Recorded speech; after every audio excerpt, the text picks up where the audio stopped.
The grand amphitheater of the Galactic Academy hummed with the chatter of 200 students representing 73 different species from across the known universe. Holographic displays illuminated the curved ceiling, projecting magnified images of the various predatory creatures Professor Zexstar discussed in his lecture. The professor himself stood at the center of the room, his four slender arms gesturing emphatically as his iridescent exoskeleton caught the light with each movement. His compound eyes, capable of seeing across 12 different spectrums, surveyed the classroom with the practiced gaze of someone who had been teaching xenobiological survival techniques for over 3 centuries. And here we have the Draconis vipera from the methane swamps of Titan's northern hemisphere. Professor Zexstar's voice resonated through the translator modules embedded in each student's personal communication device. The hologram shifted to display a serpentine creature with bioluminescent patterns running along its flanks. Note the passive electrical field it generates to detect prey through solid surfaces, an adaptation that makes traditional concealment methods utterly useless. Maya Fritz sat in the third row, her notebook filled with careful drawings and annotations. Unlike most of her classmates who relied on neural recorders to capture the lecture, she preferred the tactile sensation of putting pen to paper. It helped her think, process, and remember. At 28 years old, she was the only human currently enrolled at the academy, a position she had earned through her groundbreaking research on adaptive behaviors in Terran apex predators. Her dark hair was pulled back in a practical ponytail, and her eyes never left the professor's demonstrations, absorbing every detail with intense focus. "Professor?" called out a voice from the row behind Maya. She recognized it as belonging to Krex, a centaurian with metallic blue skin and a reputation for asking questions designed more to showcase his knowledge than to learn anything new. "Isn't it true that the Draconi Viperus electrical sense can be countered by simple polarized shielding? My family's hunting expedition captured 3 specimens last solar cycle, using modified exosuits." Professor Zexstar's mandibles clicked in what Maya had come to recognize as his version of a condescending smile. "Yes, Krex, with enough technology and resources, many evolutionary advantages can be negated. However, this course is designed to teach you survival techniques when you don't have access to your family's considerable wealth and equipment." A ripple of laughter moved through the amphitheater, and Krex's skin temporarily shifted to a darker hue in embarrassment. The hologram changed again, this time displaying a quadrupedal creature with midnight black fur that seemed to absorb light rather than reflect it. Its 6 eyes were positioned around its elongated head, providing a full 360-degree field of vision. Razor-sharp teeth lined a mouth that could open wide enough to swallow a being twice its size. "This," the professor said with evident respect in his voice, "is the Noctian shadow beast from the perpetually dark forests of Epsilon 9. Perhaps the most perfect hunting machine in Sector 7. Its fur contains specialized cells that not only absorb light, but also mask thermal signatures. Its olfactory system can detect prey from 20 kilometers away, and its muscular system allows it to move in perfect silence, despite its considerable mass of roughly 300 kilograms. Maya leaned forward, intrigued. She had read about shadow beasts, but had never seen such detailed imagery. The creature moved with a fluid grace that belied its size, more like smoke than solid matter. The indigenous sentients of Epsilon 9 consider capturing a shadow beast alive to be the ultimate test of hunting prowess. Professor Zexstar continued. Their culture has developed complex ceremonies around this practice, using techniques passed down through 50,000 years of their civilization. "How would one even approach such a creature without being detected?" asked Liriana, a sylph-like being from a low-gravity world, her translucent wings fluttering nervously as she spoke. "An excellent question," the professor replied. "Most modern attempts rely on advanced stealth technology, sensory disruptors, and molecular restructuring of one's own biological signature. Even with these advantages, the success rate among professional hunters remains below 12%. Maya raised her hand, something she rarely did in the crowded lectures where her human biology often made her the subject of curious stares or dismissive glances. "Yes, Miss Fritz?" the professor acknowledged, his head tilting slightly in her direction. "Have there been studies comparing modern technological methods with the traditional techniques of the Epsilon 9 natives?" she asked. "I'm curious if their centuries of evolutionary codevolution with the shadow beast might have led to more effective approaches than our imposed technological solutions." The question hung in the air for a moment before Professor Zextar let out a sound that his translator rendered as a short laugh. A typical human question, focusing on primitive methodologies rather than embracing the superior advantages of advanced technology. He turned his attention to the entire class. This highlights an interesting point about species-specific approaches to survival. Humans, coming from a planet where they evolved as persistence hunters rather than through superior physical attributes, often romanticize traditional or natural methods. Several students turned to look at Maya, some with curiosity, others with thinly veiled amusement. She maintained her composure, having grown accustomed to being the representative of her entire species in most academy discussions. To answer your question directly, Miss Fritz, the professor continued, yes, there have been comparative studies. The traditional methods of the Epsilon 9 natives have a success rate of approximately 8%, not significantly lower than technological approaches, but requiring extensive physical conditioning and months of preparation that most spacefaring species would find impractical. Maya nodded, making notes as the professor spoke. She had suspected as much.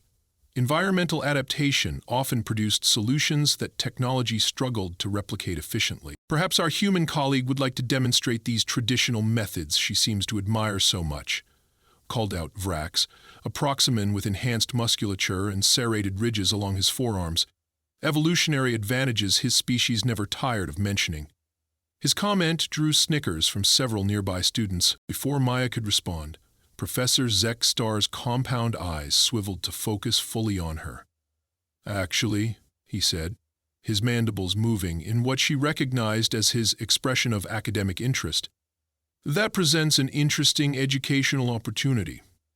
The practical assessment portion of this course requires each student to demonstrate survival and capture techniques in controlled environments. Maya felt a flutter of apprehension in her stomach. She knew where this was heading. Miss Fritz, would you be willing to attempt the capture of a shadow beast using what you humans might call bushcraft rather than modern technological aids? The professor asked.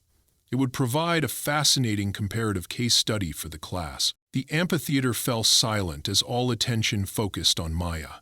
She could feel the weight of hundreds of alien gazes, some curious, some doubtful, some openly dismissive. Her mind raced through what she knew about shadow beasts from her studies and the limited information the professor had shared. The rational part of her brain told her this was an impossible challenge designed to reinforce the narrative of human primitiveness compared to more advanced species, yet something deeper stirred within her. Throughout human history, her ancestors had faced environments and predators that should have overwhelmed them, armed with nothing but their wits and simple tools. They had not only survived but thrived, spreading across Earth's varied ecosystems through adaptability rather than specialized evolutionary advantages. I accept the challenge, Professor, Maya said, her voice steady despite the hammering of her heart. On one condition. I'd like 3 days for research and preparation before the practical assessment begins. Murmurs spread through the amphitheater. Professor Zextar's mandibles clicked rapidly in what Maya had learned indicated surprise. You understand, Miss Fritz, that the shadow beast is not merely a theoretical exercise, he said. Even in our controlled environments, it presents significant danger. Most students opt for less formidable targets for their first practical assessment. I understand, Maya replied. But if we're comparing methodologies, it seems appropriate to choose a subject that presents a genuine challenge to both technological and traditional approaches. The professor studied her for a long moment before nodding. Very well. 3 days for preparation, followed by a 48-hour assessment period on the wildlife reserve simulation of Epsilon 9's forests. He addressed the entire class again. For those interested in observing an alternative approach to xenobiological challenges, I encourage you to monitor Miss Fritz's attempt. It may prove educational, regardless of the outcome. As the lecture concluded and students began filing out of the amphitheater, Maya remained seated, already sketching preliminary ideas in her notebook. She barely noticed Liriana hovering nearby until the sylph-like being spoke. That was either incredibly brave or incredibly foolish, Liriana said, her voice musical through the translator. No one has successfully captured a shadow beast in a practical assessment in over 15 years. Maya looked up and offered a small smile. Maybe, but humans have a long history of doing things other species consider impossible. Is that confidence or arrogance speaking? Asked Krex as he passed by, his metallic skin gleaming under the amphitheater lights. Neither, Maya replied calmly. It's respect. For both the shadow beast and for the knowledge my ancestors accumulated through thousands of years of survival on a planet that tried to kill them daily. She closed her notebook and stood. I may fail, but I won't fail because I underestimated the challenge or overestimated my abilities. As she left the amphitheater, Professor Zextar watched her go, his compound eyes unreadable. In his 300 years of teaching, he had seen countless students come and go, each convinced of their species' superiority. Perhaps this human would provide something genuinely instructive, whether through surprising success or educational failure. Maya headed straight for the Academy archives after leaving the amphitheater, her determination growing with each step. The Grand Library of the Galactic Academy spanned 50 floors beneath the main campus, housing the collective knowledge of over 3,000 civilizations. Most students accessed it through neural interfaces from their dormitories, but Maya preferred the physical space, the subtle hum of preservation fields, the faint scent of alien documentation materials, and the soft blue lighting designed to accommodate the varied visual spectrums of different species. Access request, Noctian shadow beast, Epsilon 9 indigenous hunting practices, and Earth historical trapping techniques. Maya spoke to the archive's AI interface as she pressed her palm against the biometric scanner. The system processed her request, her human DNA signature a rarity among the database's regular users. Access granted, Fritz. Maya, human, xenobiological survival specialization, the melodic voice of the archive system responded. Would you prefer direct neural download or physical manifestation of requested materials? Physical, please, she replied. Several nearby students glanced up from their study stations, their expressions ranging from confusion to amusement at her preference for antiquated information processing. A soft whirring sound emanated from the center of the room as the archival retrieval system activated. Within moments, a hovering tray approached Maya's position, carrying several data crystals, holographic projectors, and, to her surprise, actual bound volumes with physical pages. The archives contained 17 original texts on Epsilon 9 hunting traditions, including 3 preserved journals from the Galactic Anthropological Society's field studies, the AI explained. These artifacts are deemed too valuable for digital conversion due to their ceremonial inscriptions, which contain biochemical markers that cannot be accurately replicated. Maya smiled as she lifted one of the volumes, its cover made from materials she couldn't identify but had the texture of rough leather. Perfect, she whispered. She established herself at a corner workstation away from the main traffic flow of the library. For the next 14 hours she remained there, absorbing everything she could find about the shadow beast. She learned that its exceptional hunting abilities had evolved in response to the equally formidable defenses of its prey species.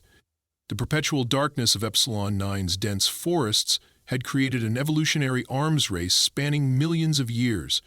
Midway through her research, Maya's datapad chimed with an incoming message from Professor Zextar.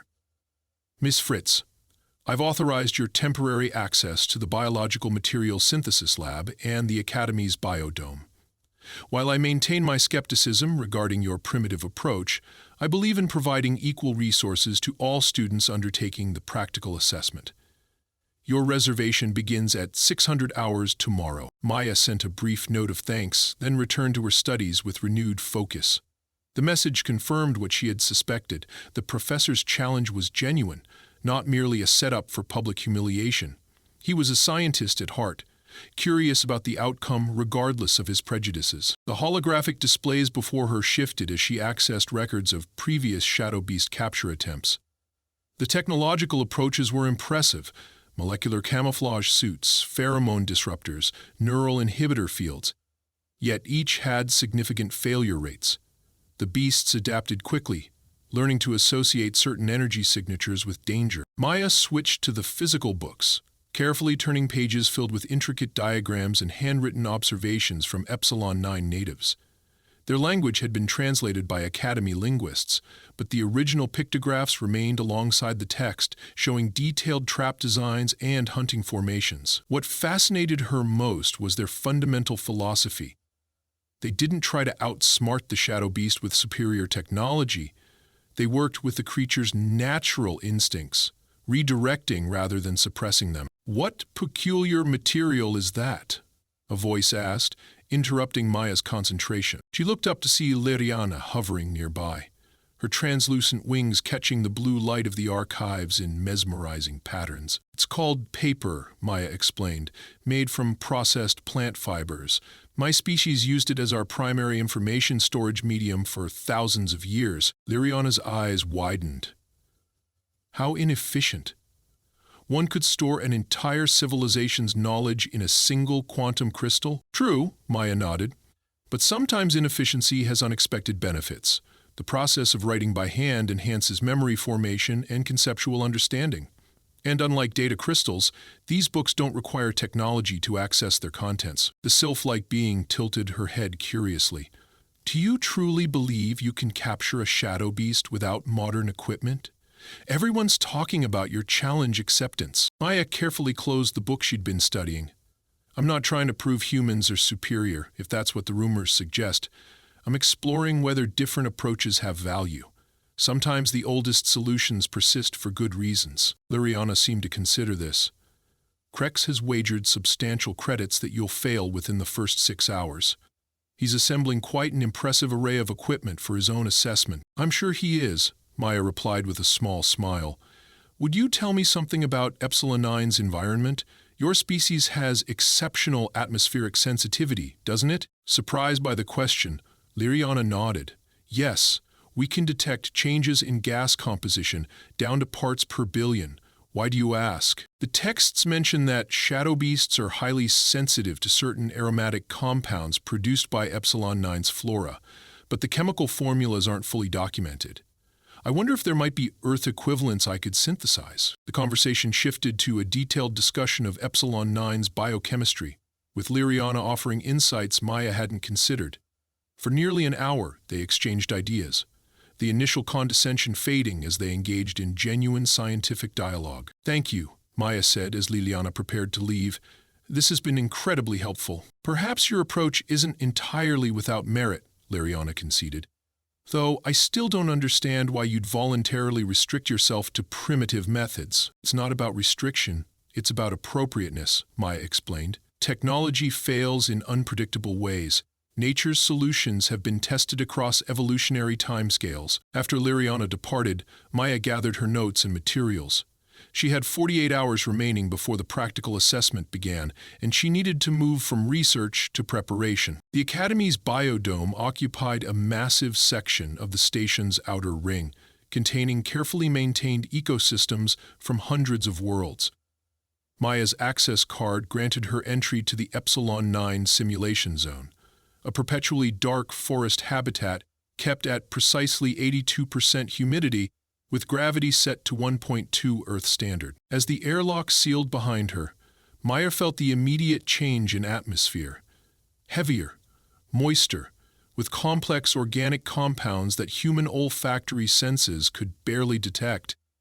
She switched on her low-light vision enhancer, the only technological aid she planned to use during her preparation phase. The forest around her consisted of towering blue-black vegetation with broad, light-absorbing leaves. The ground was covered in a carpet of phosphorescent fungi that provided the faintest illumination, just enough for the planet's indigenous species to navigate without revealing themselves to predators. For 6 hours, Maya explored the simulated environment, collecting samples of various plants and soils. She paid particular attention to evidence of animal activity, scratch marks on trees, disturbed growth patterns, waste deposits. The biodome contained no actual shadow beasts, but it did house several of their prey species and competed with various fauna native to Epsilon 9. Maya studied how these creatures moved, what trails they left, how they avoided detection. She observed that many species rubbed themselves against certain fungi with waxy surfaces, potentially masking their scent. She collected samples of these fungi for later analysis. In the Biological Materials Synthesis Lab, Maya spent the next 12 hours testing her theories. The lab was empty except for a few research assistants, who watched with curious detachment as she worked with equipment designed for molecular-level manipulation to recreate surprisingly simple compounds. "What are you synthesizing?" asked one of the assistants, a Mariodian with photosynthetic skin who had been observing her work for some time. "Tannic acid," Maya replied without looking up from her microscope, "along with a few other organic compounds found in oak trees from Earth." "For what purpose?" the assistant inquired. "Tanning," Maya said simply, finally glancing up with a tired smile. "It's a process humans developed roughly 10,000 years ago to turn animal hides into leather." The Mariodian's confusion was evident, his chlorophyll-rich skin darkening slightly. "But the materials fabricators can produce synthetic leather with superior properties in seconds." "Yes," Maya agreed. "But synthetic materials have distinct molecular signatures that the shadow beast would immediately identify as foreign to its environment." She held up a vial of dark liquid. "This, however, will help mask my presence using chemistry the shadow beast has encountered throughout its evolutionary history." By the end of her second day of preparation, Maya had assembled an array of materials that looked absurdly primitive compared to the equipment her classmates were gathering. She had synthesized several organic compounds, collected native plant fibers from the biodome, and fabricated simple tools using the Academy's basic materials printer. While others prepared sonic disruptors and molecular camouflage suits, Maya sat cross-legged on the floor of her dormitory, weaving plant fibers into cordage using techniques developed by her ancestors thousands of years before humans had discovered electricity. Her fingers worked with practiced precision, twisting and joining the fibers into ropes of varying thickness. A soft chime announced a visitor at her door. "Enter," Maya called, not pausing in her work. Professor Zextar ducked his tall frame through the doorway, his compound eyes taking in the scene before him. "Miss Fritz, I came to verify your preparation progress and ensure you understand the parameters of tomorrow's assessment." "Thank you for checking, Professor," Maya replied, continuing to weave as they spoke. "I believe I'm adequately prepared." The professor moved closer, examining the collection of materials spread across her floor. Bundles of fiber cordage, small clay pots containing various pastes and liquids, sharpened wooden implements, and what appeared to be carefully cut sections of synthetic fabric. "This is not what I expected," he admitted, mandibles clicking softly. "I anticipated you might attempt to recreate primitive Earth weapons, spears, or projectile launchers, perhaps." Maya shook her head. The shadow beast's reflexes and sensory awareness would make direct confrontation suicidal. Humans didn't become Earth's dominant species by outfighting our predators. We survived by outsmarting them. "And these will help you accomplish that?" he asked, gesturing to her simple tools with unconcealed skepticism. "These are the starting materials," she explained. "The actual traps will be constructed on site, incorporating elements of the environment to make them less detectable." The professor studied her for a long moment. "Most of your classmates are quite confident you'll fail spectacularly," he finally said. "Some have even suggested your attempt might endanger the controlled nature of the assessment." Maya tied off the cord she had been working on and met his gaze steadily. "And what do you think, Professor?" His mandibles moved in what Maya had learned was a gesture of academic uncertainty. "I think," he said slowly, "that 300 years of teaching has taught me to withhold judgment until the evidence is complete. Your approach is unconventional, but perhaps that is precisely what makes it worthy of study." He turned to leave, but paused at the doorway. "The transport to the assessment zone departs at 500 hours. Whatever the outcome, Miss Fritz, your attempt will provide valuable data for my research on comparative problem-solving methodologies across species." After the professor left, Maya continued her preparations late into the night. While her classmates relaxed or socialized, confident in their technological solutions, she worked methodically, testing the strength of her cordage, checking the composition of her scent-masking mixtures, and practicing the knots and bindings she would need to construct effective traps. When she finally allowed herself 3 hours of sleep, her dreams were filled with shadow predators moving through dark forests, and ancient human hunters teaching her forgotten techniques across the vast distance of time and space. The Academy's transport vessel hummed quietly as it approached the orbital platform surrounding Epsilon 9. Through the viewport, Maya could see the moon's surface, a dark sphere mottled with patches of deep blue-violet vegetation visible even from space. Unlike Earth's moon, with its barren, crater-marked landscape, Epsilon 9 teemed with life, its atmosphere rich with complex organic compounds that gave it a perpetual purple haze. "Final approach to Wildlife Reserve Alpha," announced the pilot, her voice transmitted through the cabin's communication system. "All assessment participants prepare for atmospheric entry." Around Maya, her classmates performed last-minute equipment checks. Krex adjusted the settings on his molecular disruption field generator, the device emitting a soft blue glow as it calibrated. Vrex was securing various weapons to his exo-armor, each designed to incapacitate rather than kill, as per assessment regulations. Liriana hovered near the viewport, her wings folded close to her body as she mentally prepared for the higher gravity environment. Maya sat quietly, dressed in simple clothing she had treated with her tannin-based solution. Her hair was pulled back tightly and covered with a hood made from synthesized plant fibers similar to those found on Epsilon 9. Around her waist, she wore a belt with small pouches containing her handcrafted tools and natural compounds. Her only concession to technology was a standard emergency beacon, mandatory for all students participating in off-cumus assessments. "Fritz, your equipment doesn't meet standard safety protocols," said the assessment supervisor, a stern Regulon with geometric patterns etched into his exoskeleton, denoting his senior academic rank. "Where is your environmental protection suit?" "I have an exemption, sir," Maya replied, handing him her datapad with Professor Zexstar's authorization. "My assessment requires testing alternative methodologies." The supervisor's compound eyes shifted as he scanned the document. "Highly irregular, but properly authorized. You understand that emergency extraction will only be initiated for life-threatening situations, not mere discomfort?" "Yes, sir. I've acclimatized to Epsilon 9's atmospheric conditions in the biodome simulation." The transport shuddered slightly as it entered the moon's atmosphere. Through the viewports, Maya could see the dense canopy of the forest approaching.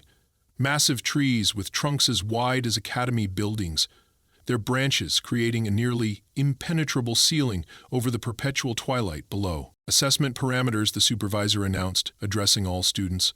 "Wildlife Reserve Alpha spans 50 square kilometers of controlled territory. Each participant must capture, not kill, one predator species native to Epsilon 9 within the 40-hour assessment period.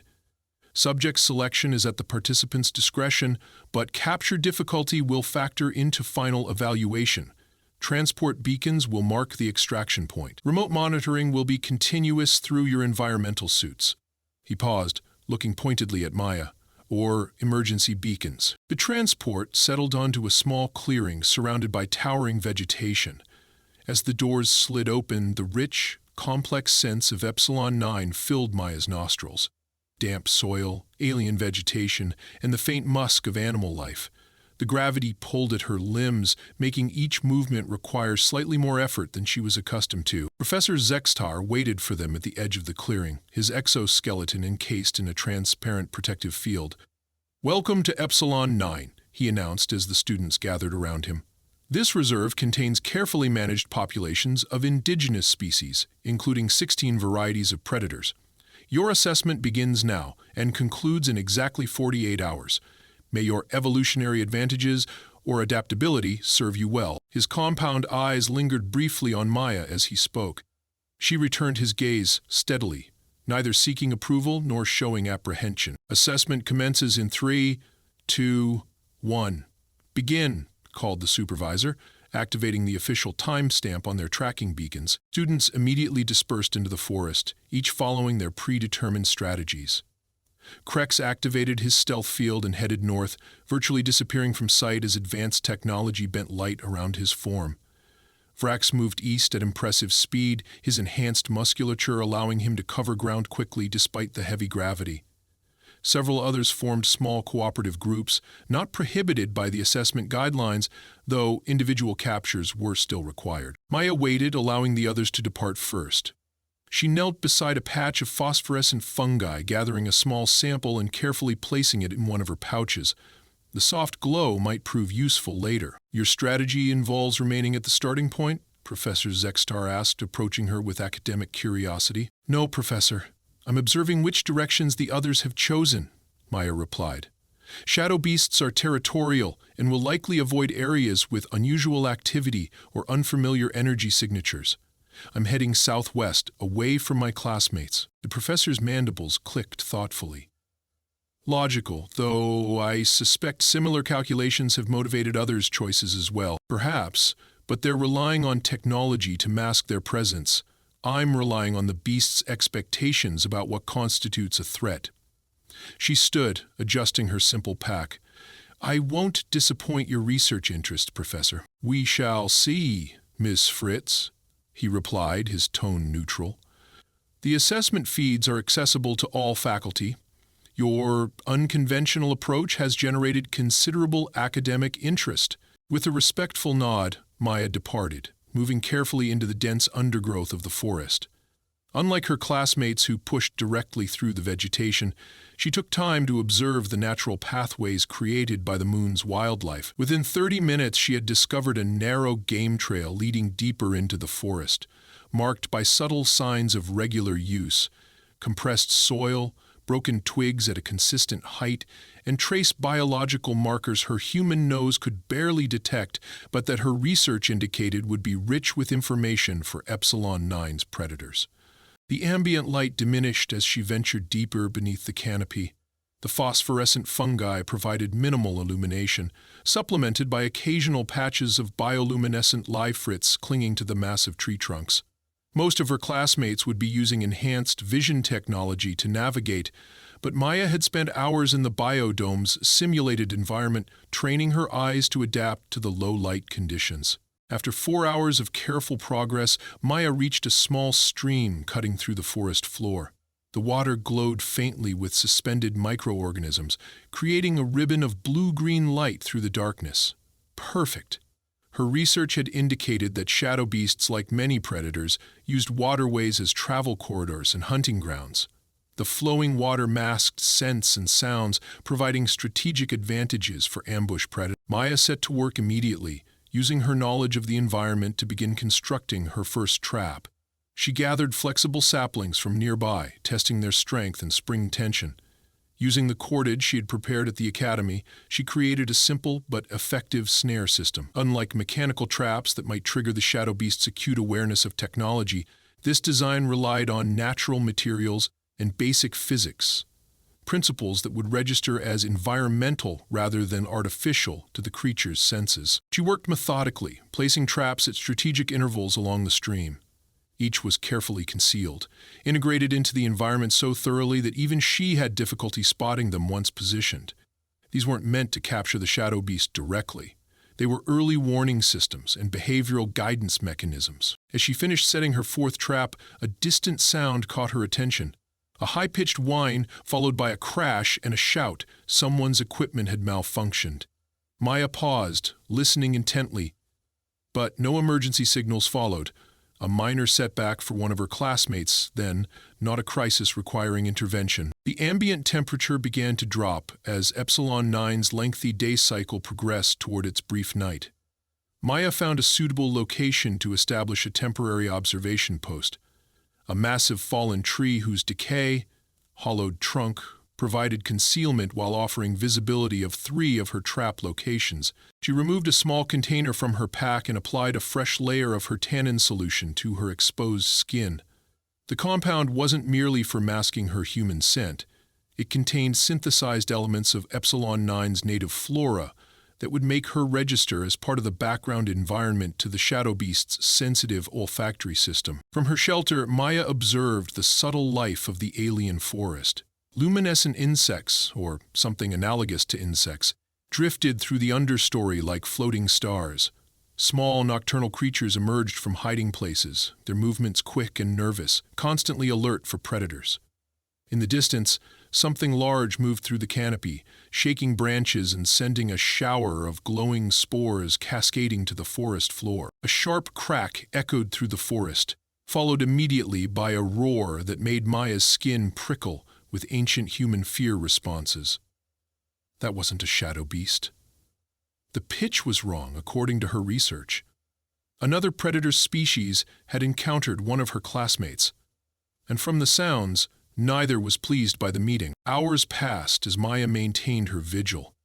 Occasionally, she detected evidence of her classmate's presence.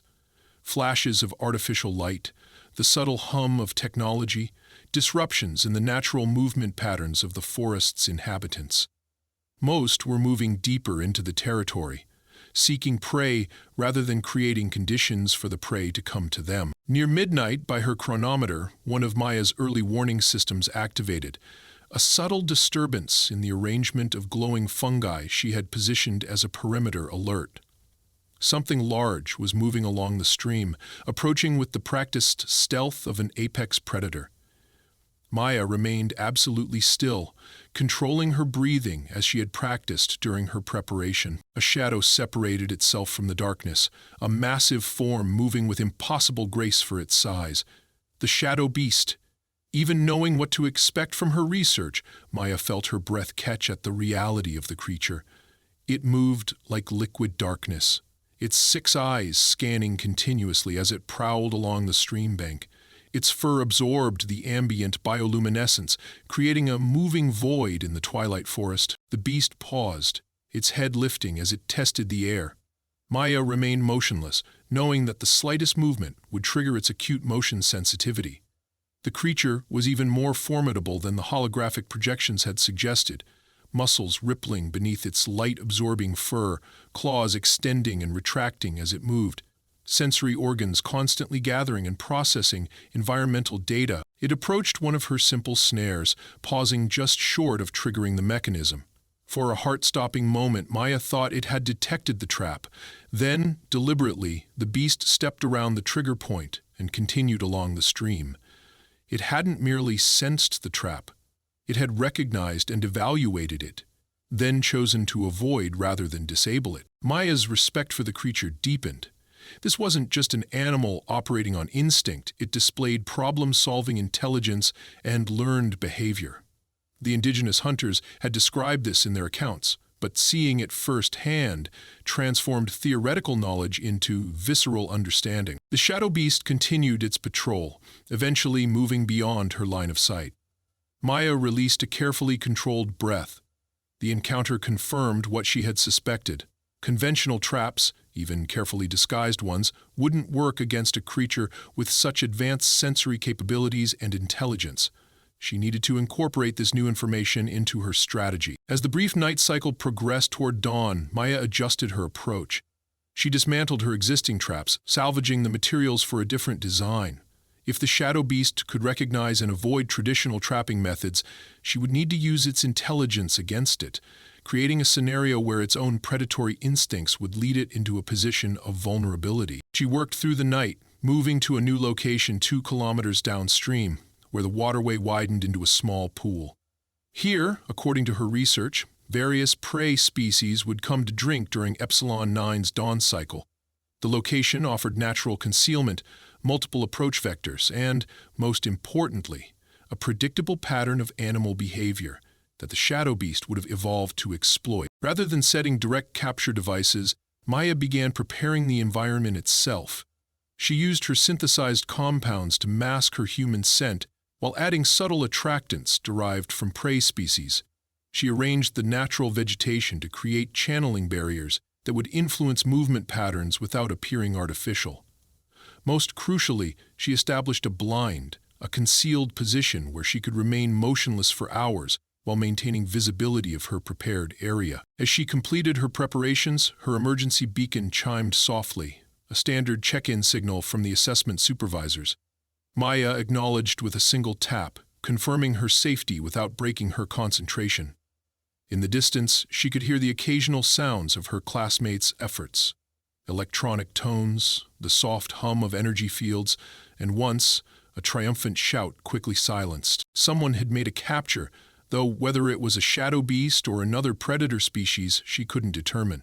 The assessment didn't require participants to target the same creature, Success was judged on the difficulty of the capture relative to the student's chosen methodology. As Epsilon 9's peculiar dawn began to lighten the perpetual twilight of the forest, Maya settled into her blind.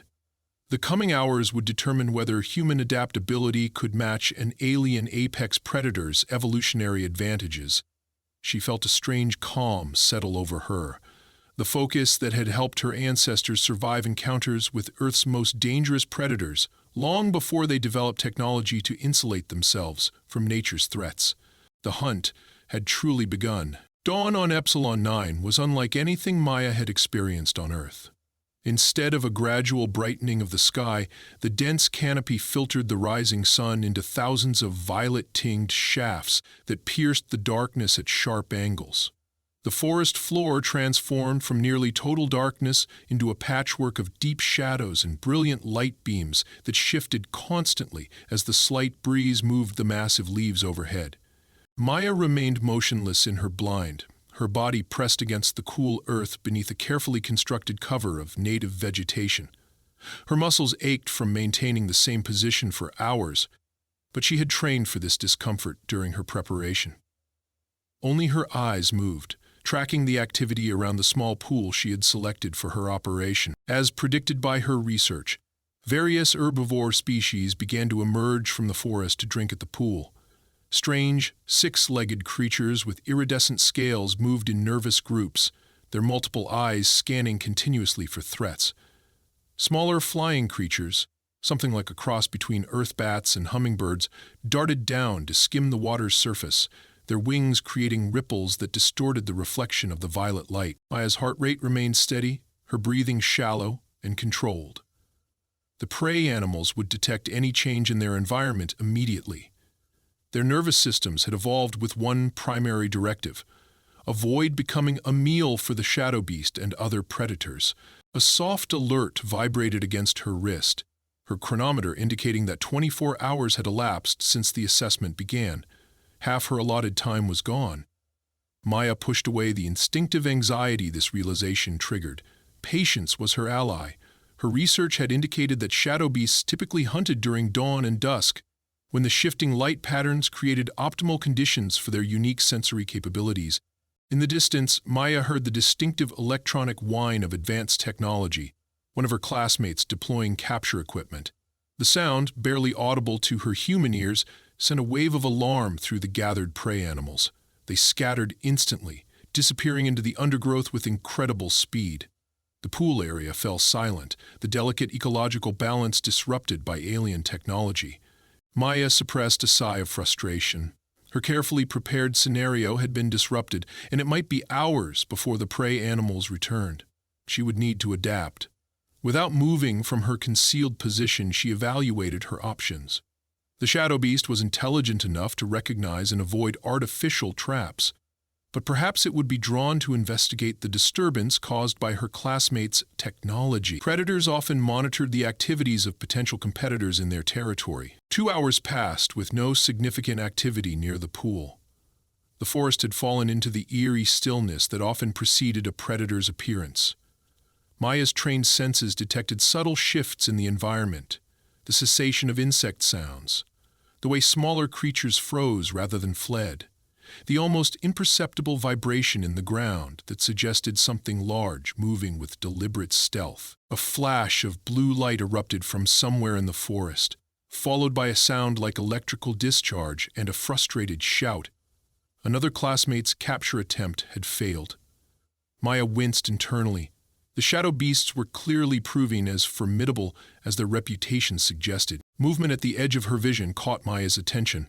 Approximately 80 meters to her left, a section of shadow detached itself from the base of a massive tree. The shadow beast had arrived, but not from the direction she had anticipated. It moved with methodical precision, testing the air and scanning the area around the pool. Its 6 eyes worked independently of each other, covering all angles simultaneously, while its ears, triangular organs that could rotate like satellite dishes, focused on different sound sources. Maya's heart pounded, but her breathing remained controlled. The beast was even more impressive in full daylight than it had been during their brief night encounter, its muscles rippling with power beneath its light-absorbing fur, its movements displaying an intelligence that seemed almost sentient. This was the apex predator of a world where everything had evolved to hunt or avoid being hunted.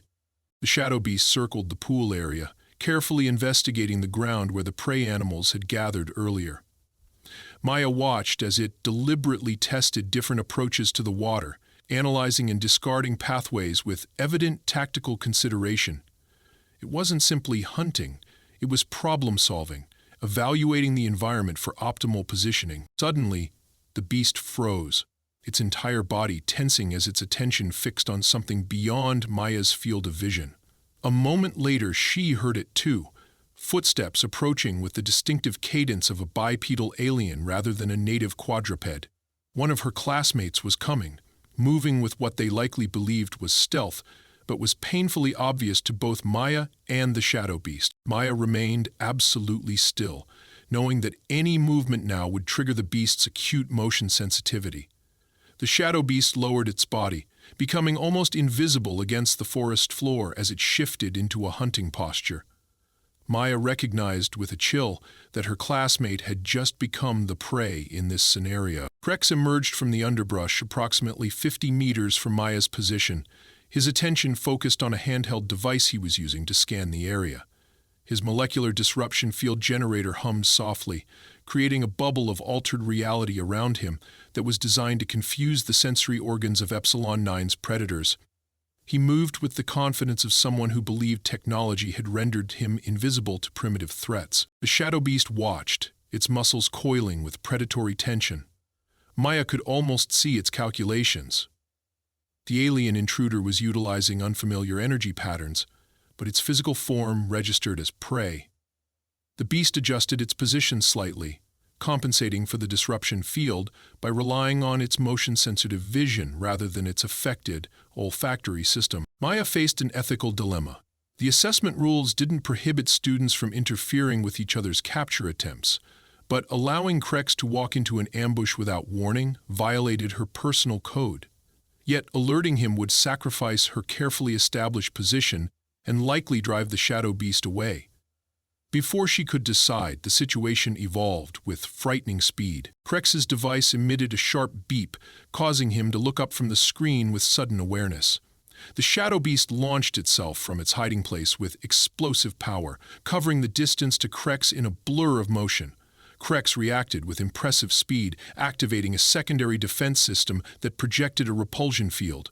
The shadow beast collided with the invisible barrier, its momentum arrested in mid-leap. For a moment, predator and prey faced each other, separated only by the humming energy field.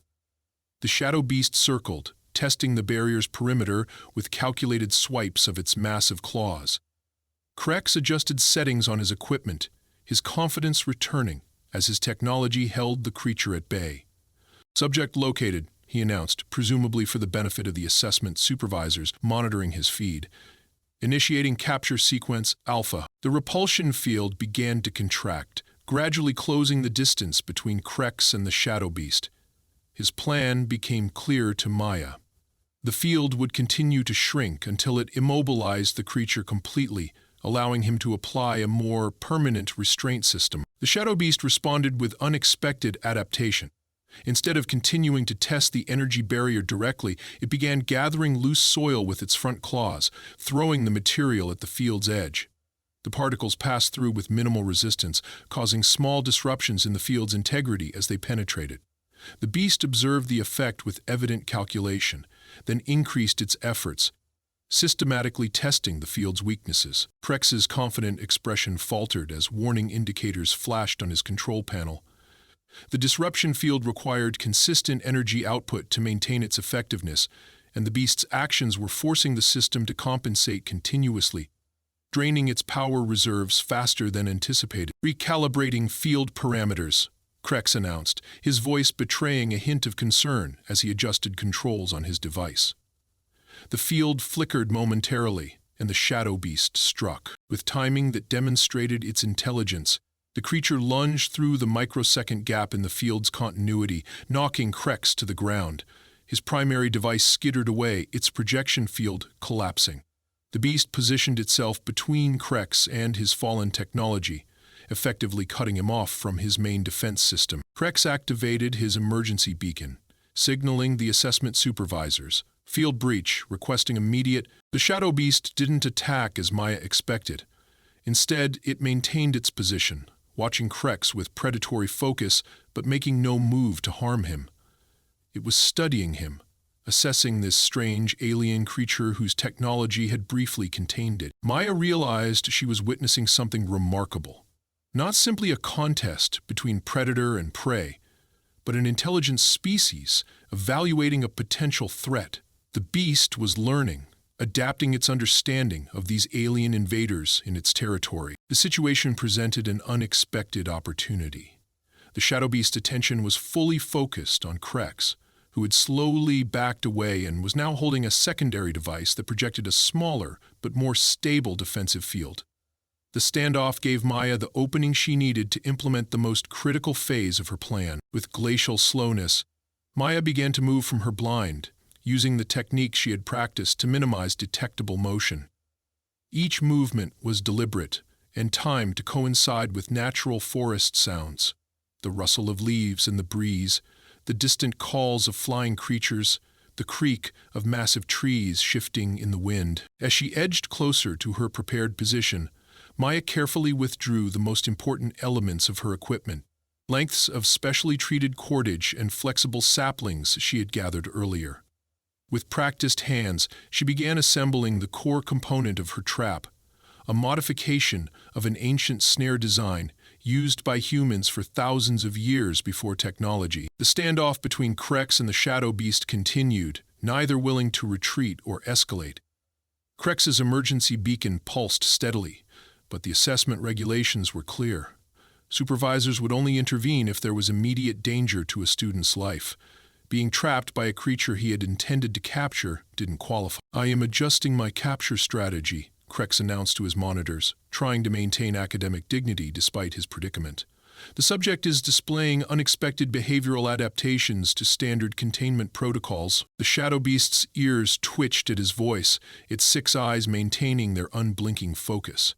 It settled into a waiting posture, displaying the patience of an evolved ambush predator. Maya completed her preparations, setting the final elements of her trap in place with meticulous care. The design relied on principles that predated modern physics: leverage, tension, and gravity combined with the natural properties of the materials.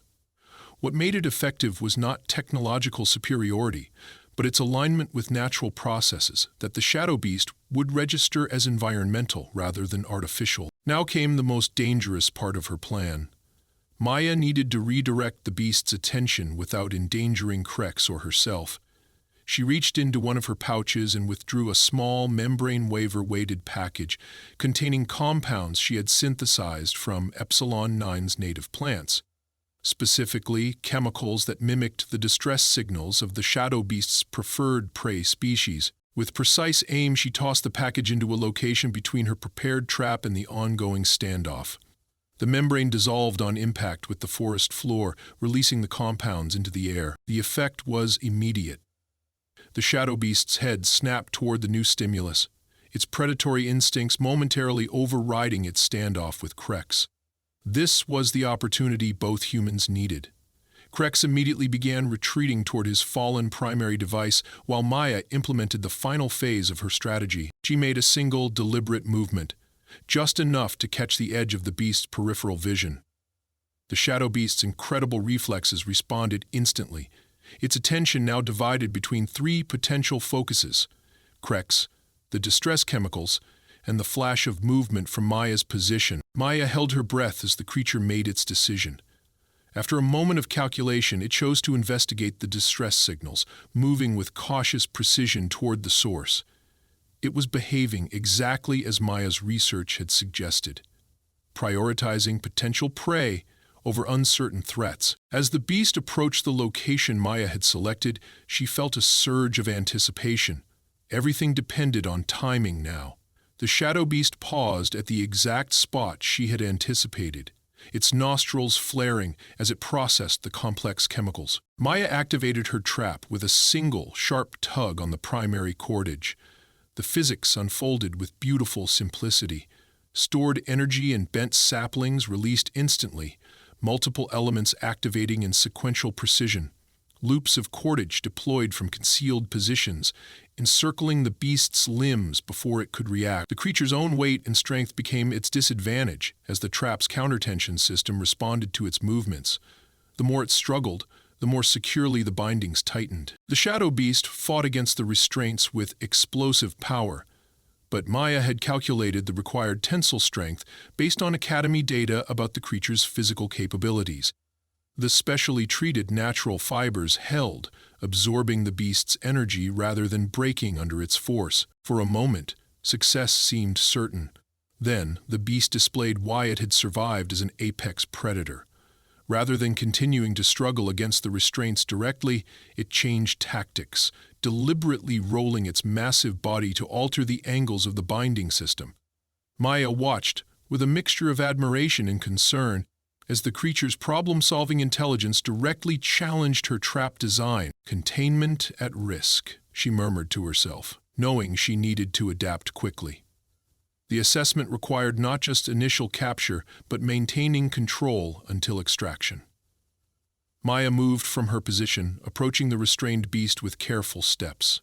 The creature's 6 eyes tracked her movement, its earlier predatory focus now mixed with what seemed remarkably like curiosity. Maya withdrew the final element of her plan, a small container of paste she had created from specific fungal species found in the Epsilon 9 environment.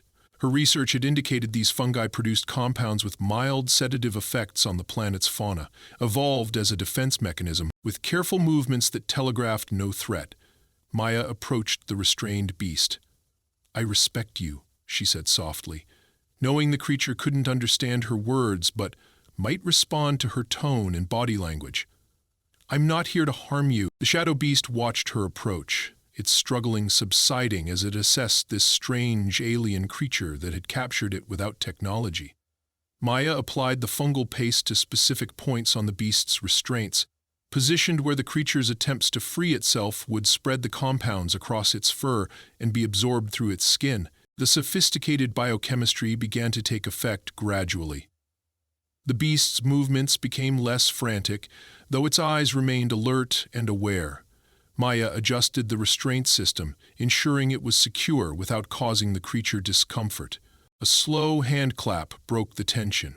Maya looked up to see Professor Zextar standing at the edge of the clearing, his mandibles clicking in what she had learned to recognize as academic appreciation. "Most impressive, Miss Fritz," he said, approaching with measured steps. "The assessment supervisors have been quite fascinated by your methodology." Maya maintained her focus on securing the shadow beast. "The assessment isn't complete until extraction, Professor." "Indeed," he agreed, observing her work with analytical interest. "Though I believe you've already provided substantial data for my comparative problem-solving research." In the distance, Maya could hear the sound of the extraction team approaching. She completed her final adjustments to the beast's restraints, ensuring they would hold during transport while allowing the creature to breathe and move comfortably within safe limitations. As she stepped back to evaluate her work, her gaze met the shadow beast's multiple eyes. In that moment, something passed between human and alien predator, a recognition between intelligent species that transcended their evolutionary differences. Maya offered a respectful nod to her worthy opponent. "Your primitive methodology appears to have certain advantages," Professor Zexhar observed, his scientific curiosity evident. "Perhaps we should discuss the implications for our xenobiological approach paradigms." Maya smiled slightly, watching as the extraction team arrived to secure the captured shadow beast for transport. "I'd be happy to, Professor, but first I think I'd like a shower and about 12 hours of sleep." For the first time since she'd known him, Professor Zexhar made a sound that her translator rendered as genuine laughter. The Academy transport hummed quietly as it ascended through Epsilon 9's atmosphere, carrying the assessment participants and their captured specimens back to the orbital platform. Maya sat near a viewport, watching the dark forest canopy recede beneath them. Her body ached from the physical exertion of the past 48 hours, but a sense of quiet satisfaction outweighed the discomfort. Across the cabin, separated by a containment field, the shadow beast rested in a specialized transport chamber. The creature had remained remarkably calm after the initial capture, its intelligent eyes observing everything with evident curiosity. The natural sedative Maya had applied continued to keep it relaxed, without diminishing its awareness, an important distinction from the chemical restraints her classmates had used on their captures, which had rendered most specimens unconscious or semi-comatose. "Your specimen appears unusually alert," Professor Zextar noted, mandibles clicking as he approached and took the seat beside Maya. "Most captured predators exhibit significant stress responses during transport." Maya nodded. "The techniques used by Epsilon 9's indigenous hunters are designed to establish a non-threatening relationship from the moment of capture. The restraints allow for limited movement and comfortable positioning, and the natural sedatives work with the creature's biochemistry rather than overwhelming it." "Fascinating," the professor replied, his compound eyes shifting as he observed the shadow beast.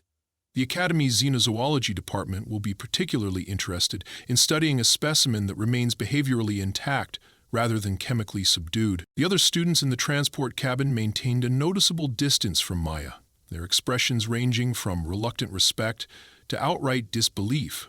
Krex, still visibly shaken from his encounter with the shadow beast, sat stiffly in his seat, occasionally glancing toward Maya with a mixture of resentment and confusion. "I believe you've created quite a stir among your peers, Miss Fritz," Professor Zexar remarked quietly. "Several faculty members have already requested access to the assessment recordings for their own research." Maya smiled slightly. "I hope the data proves useful. My goal wasn't to show superiority of one methodology over another, but to demonstrate that different approaches have value in different contexts." "Indeed," the professor agreed, his tone thoughtful, "though I must admit, your success raises interesting questions about our tendency to prioritize technological solutions over biological adaptations and accumulated knowledge." The transport docked with the orbital platform, where Academy staff waited to transfer the captured specimens to the research facilities. Maya watched as her shadow beast was carefully moved to a specialized containment habitat designed to replicate its native environment. Unlike the sterile, energy field enclosures used for the other captures, Maya had requested specific modifications based on her research of the creature's natural habitat. "Your request for alternative containment protocols has been approved," a research technician informed her, handing her a datapad with confirmation codes. "The Xenozoology department is particularly interested in your suggestions regarding environmental enrichment for intelligent predator species." Maya thanked the technician and followed Professor Zextar toward the debriefing area, where assessment participants would present their methodologies and results to a panel of faculty evaluators. As they walked through the station's corridors, the professor's communications device chimed softly. "It appears the Academy Chancellor wishes to observe your debriefing personally," he said, mandibles moving in what Maya had learned indicated surprise. "Your unconventional approach has generated significant interest at the highest levels of the institution." Maya felt a flutter of nervousness but maintained her composure. "I'm honored by the attention, though I hope it doesn't overshadow the accomplishments of my classmates." The debriefing chamber was arranged in the Academy's traditional circular format, with presentation space in the center and tiered seating surrounding it. Maya noticed immediately that the audience extended well beyond the standard assessment panel. Faculty members from various departments filled the upper tiers, and in the highest position sat Chancellor Vorna, the seven-limbed Arcturian whose distinguished academic career had earned her leadership of the most prestigious learning institution in the galaxy. Each student presented their methodology and results in turn.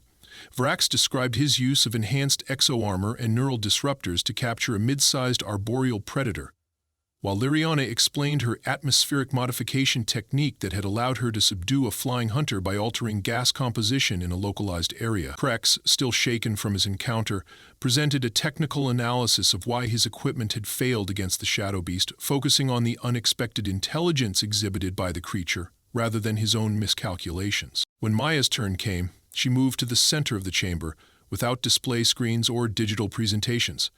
Instead, she carried only a small bundle of the natural materials she had used in her capture. Student Fritz, Maya, Earth Representative Xenobiological Survival Specialization, she began, her voice steady despite the scrutiny of hundreds of alien eyes. My assessment focused on testing whether traditional methodologies developed through evolutionary co-adaptation might offer advantages over technological solutions when dealing with highly adapted apex predators. For the next 20 minutes, Maya explained her approach in academic detail. The research into Epsilon 9's indigenous hunting practices, the careful observation of environmental patterns, the strategic use of the shadow beast's own sensory adaptations to guide it toward capture. She demonstrated the simple yet effective mechanisms of her trap design, explaining how the physics relied on principles universal enough to function across different planetary environments. The key insight from Earth's pre-technological hunting traditions wasn't about the specific tools, Maya explained, but about the relationship between predator and environment. By working within the creature's existing sensory framework, rather than attempting to disrupt or override it, I created a scenario where my presence registered as an expected part of the environment rather than as an alien intrusion. Chancellor Vorna leaned forward, her multiple eyes focusing intently on Maya. You suggest, then, that our emphasis on technological superiority may actually disadvantage us in certain contexts? Maya considered her response carefully. I would suggest that technology and traditional knowledge are complementary rather than competitive approaches. Earth's history demonstrates that our most effective solutions often come from combining innovative technology with deep observational knowledge accumulated over generations. The Chancellor's skin shifted in the iridescent patterns that indicated intellectual engagement among Arcturians. A balanced perspective, and one worthy of further exploration. Professor Zexar, what are your conclusions regarding student Fritz's demonstration? The professor's mandibles clicked rapidly, a sign of excitement Maya had rarely observed in him. Chancellor, I believe we are witnessing an important challenge to our pedagogical approach. For centuries, the Academy has emphasized technological advancement as the primary path of progress. Student Fritz's success suggests we should reconsider the value of biological adaptation and accumulated observational knowledge in our curriculum. Murmurs spread through the chamber as faculty members discussed the implications. Maya remained centered in the presentation space, maintaining the calm focus that had served her throughout the assessment. I propose, Chancellor Vorna announced, her harmonics carrying the formal tone of academic declaration, that student Fritz develop a supplementary course on non-technological survival methodologies to be offered next semester. Professor Zextar, you will collaborate with her to integrate these approaches into the standard xenobiological curriculum. A ripple of surprise moved through the audience. For a first-year student to be granted teaching responsibilities was unprecedented in Academy history. Furthermore, the Chancellor continued, I am authorizing expanded research funding for comparative methodology studies across all departments.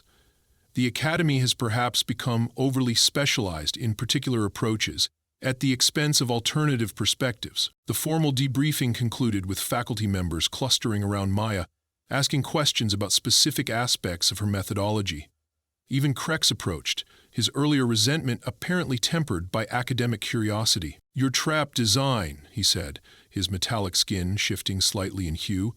How did you calculate the tensile strength requirements without computational modeling? Maya smiled. I tested each component individually and built in redundancies.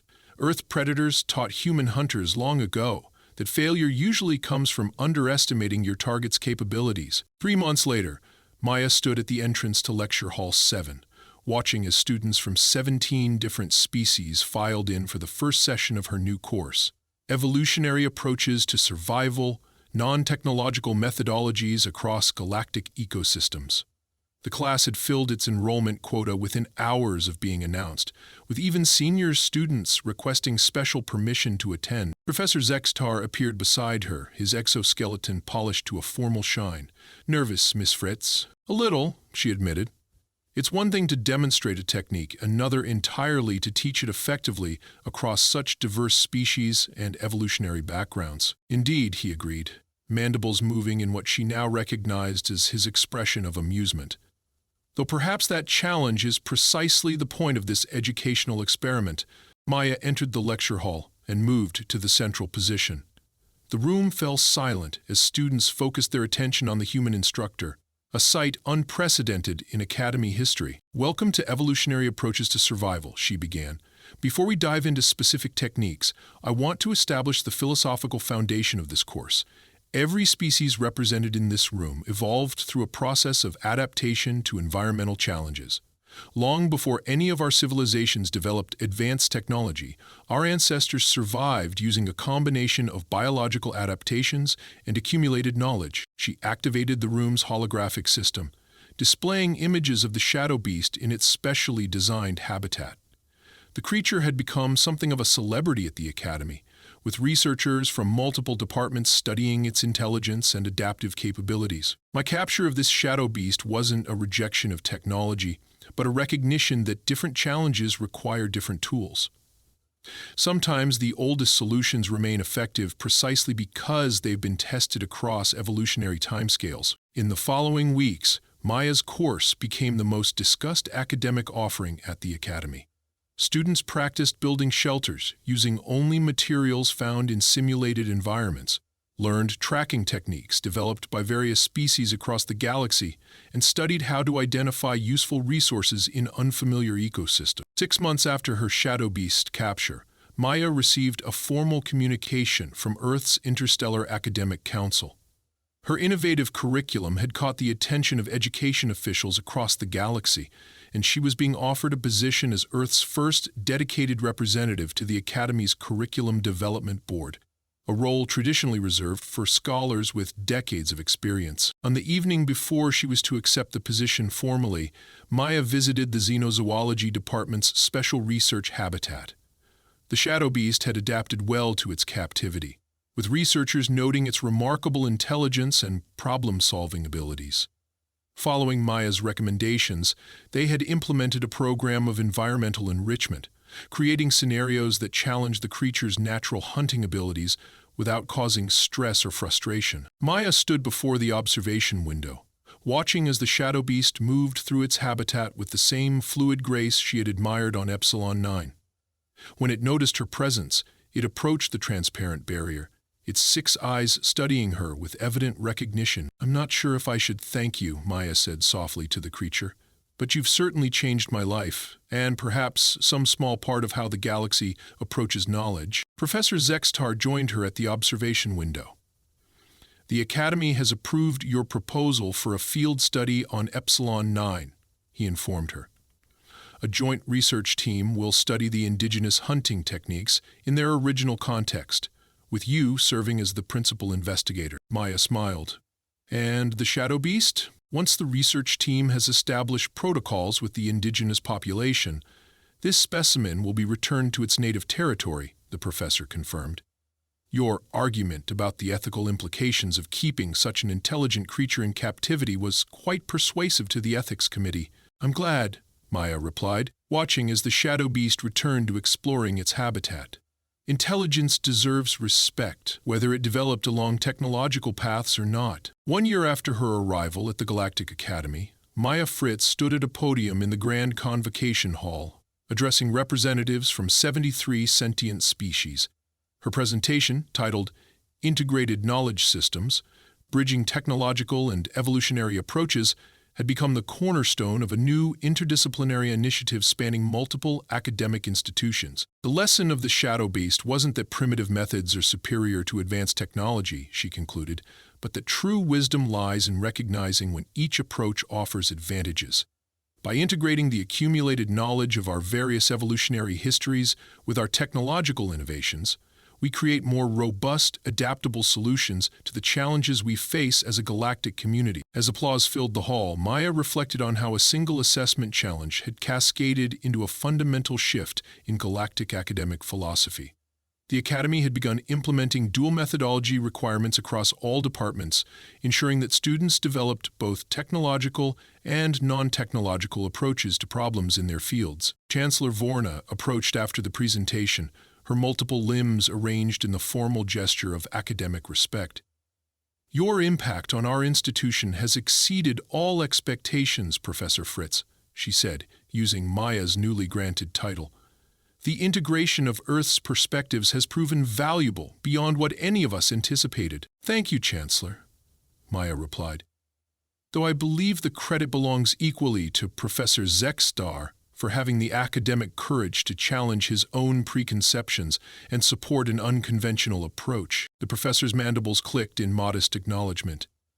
The essence of true science has always been willingness to evolve one's thinking in response to new evidence. Your shadow beast capture simply provided the evidence I needed to recognize the limitations in our existing paradigm. As the three of them looked out over the assembled representatives of galactic academia, Maya felt a profound sense of satisfaction. Her journey had begun with a challenge born of condescension, yet had transformed into a genuine dialogue between different knowledge systems. The shadow beast, now returned to its native forest on Epsilon 9, had unwittingly become the catalyst for a new approach to knowledge across the galaxy. In the Academy's central hall, a new display had been installed alongside the historical achievements that had shaped galactic education. A simple arrangement of handcrafted tools and natural materials, the actual implements Maya had used to capture the shadow beast, was presented with a plaque that read, "Sometimes the oldest wisdom remains relevant across the stars." The future of knowledge lies not in choosing between tradition and innovation, but in recognizing the value of both.